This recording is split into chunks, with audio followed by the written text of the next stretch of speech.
It is good to be among the friends. We are united. Our commitment, free, open and inclusive Indo-Pacific. We will work together closer than ever before. A secure, stable and prosperous Indo-Pacific.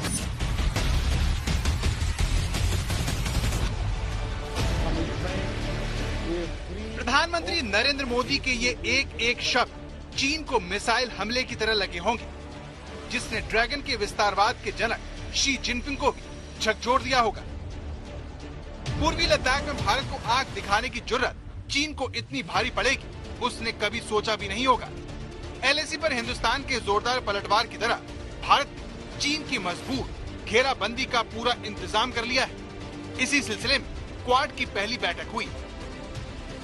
Quad यानी quadrilateral security dialogue, जिसके 4 सदस्य हैं, Bharat, America, Japan और Australia, जिसका मकसद चीन के विस्तारवाद पर लगाम लगाना है।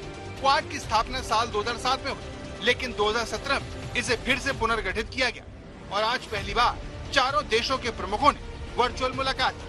At the meeting, the four countries emphasized their commitment to the principles that unite us and underpin all our national experiences, our shared belief in democracy. The four leaders did talk about an in-person meeting. There was agreement that there would be a Quad in-person meeting sometime later this year.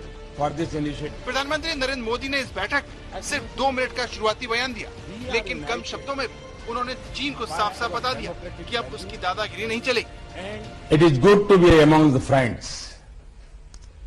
We are united by our democratic values and our commitment to a free, open and inclusive Indo-Pacific. प्रधानमंत्री ने एक एक शब्द सोच समझकर चुने, क्योंकि PM Modi ने जिन देशों को दोस्त कहकर बुलाया, उनका चीन से झगड़ा जगजाहिर है। चीन भारत के साथ सीमा विवाद में उलझा है, तो अमेरिका के साथ उसकी ट्रेड वॉर चल रही है।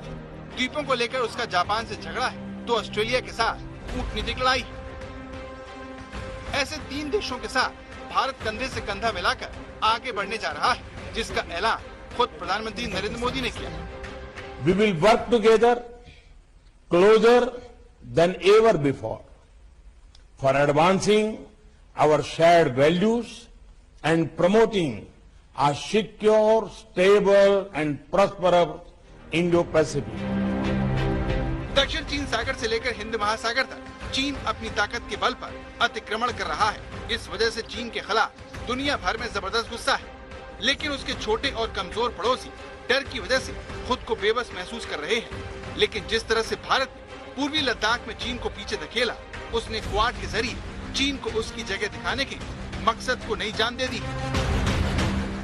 Today's summit meeting shows that Quad has come of age. It will now remain an important pillar of stability in the region. Quad के 8 मिनट के ओपनिंग सेशन में जिस तरह से चारों देशों के नेताओं में गर्मजोशी देखने को मिली, उसे देखकर चीन के राष्ट्रपति शी जिनपिंग जरूर परेशान हुए होंगे। और बहुत प्रश्न उठाए जा रहे थे जो जब वो उनका चुनाव हो गया था, जो उनका रवैया कैसा रहेगा चीन के विरुद्ध, क्वाड के मामले में कैसा रवैया रहेगा, इंडो पैसिफिक के मामले में कैसा रवैया रहेगा। और अब ये जो उन्होंने 2 महीने के अंदर ही जो समिट किया है, शिखर सम्मेलन किया है, इससे बिल्कुल यही मालूम चलता है जो अमेरिका क्वाड और इंडो पैसिफिक को पूरी तरीके से सपोर्ट करता है। तो इसीलिए इसका जो महत्व है एकदम इतना ऐतिहासिक हो जाता है, जो ये चारों देश मिलकर चीन के विरुद्ध, उसके विरुद्ध पुशबैक कर रहे हैं। लेकिन सवाल यह है कि क्वाड क्या चीन की दादागिरी को पूरी तरह खत्म कर सकता है, और चीन के साथ सीमा विवाद सुलझाने में क्वाड किस तरह से मददगार साबित होगा।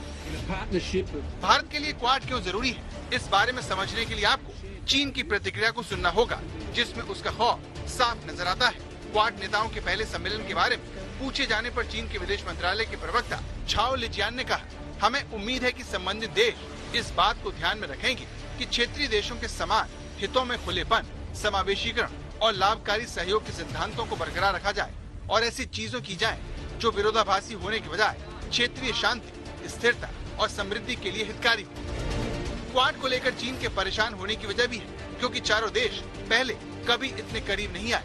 नेताओं से पहले भारत, अमेरिका, ऑस्ट्रेलिया और जापान की सेनाएं समंदर में चीन को रोकने का अभ्यास कर चुकी हैं। लेकिन क्वाड का मकसद सिर्फ चीन की सैन्य ताकत को जवाब देना नहीं है, बल्कि चारों महाशक्तियां चीन पर निर्भरता खत्म कर उसे आर्थिक चोट देने की कोशिश कर रही हैं।